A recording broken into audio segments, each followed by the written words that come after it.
U.S. officials warn of possible threats to the U.S. in wake of Afghanistan attack and mass evacuation. To counteract that, there's an extensive screening and vetting process that is in place for those who are being relocated to the United States. DHS Intelligence Chief John Cohen said on the call. The White House announced Friday that DHS will take on the major challenge of overseeing the federal government response for relocating evacuated Afghans to the U.S., an effort underway after tens of thousands of people were airlifted from Kabul in recent weeks.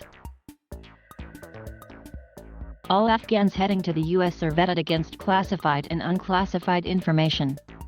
Some of those relocated to the U.S. are subject to secondary screening, which includes interviews by the FBI. There are a very small number of individuals who've been flagged for concern, said an official with the National Targeting Center on the call, who appeared to be referring to people overseas at so-called lily pad transfer point locations, like Doha, Qatar. Upon departing from Kabul, fleeing Afghans are sent to several overseas locations, where U.S. Customs and Border Protection personnel are stationed.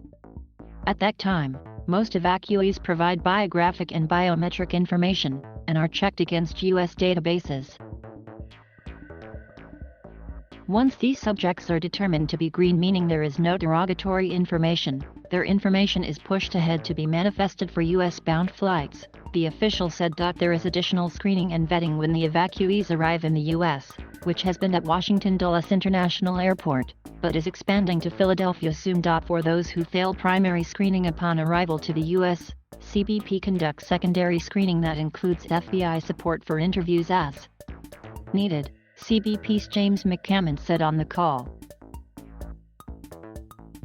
It was not immediately clear what would happen if someone does not pass secondary screening after landing in the U.S. Earlier this week, the FBI stood up a command post at FBI headquarters, where personnel are working 24/7 to ensure that we're lockstep with all of our partners, said an official with the FBI on the call. The FBI is supporting the U.S. government's interagency efforts on relocation efforts and is involved in reviewing information on arriving Afghans in order to identify potential national security or public safety concerns.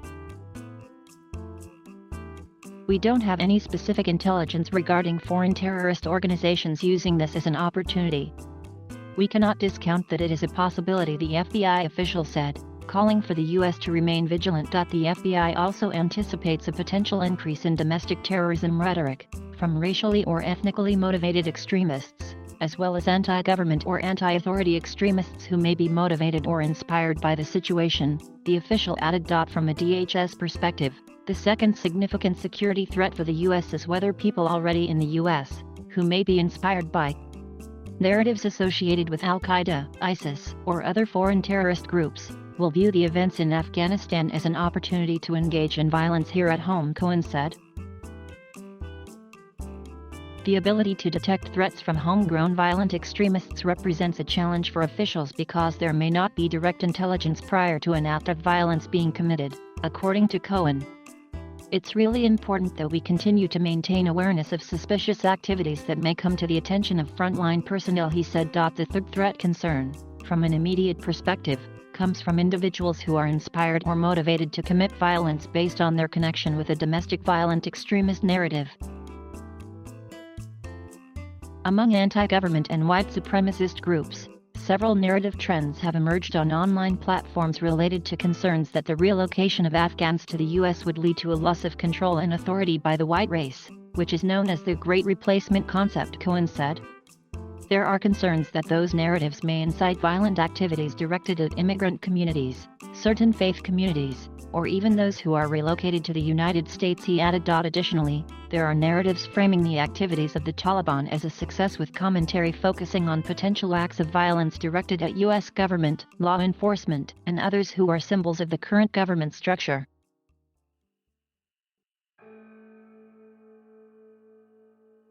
Thank you for watching.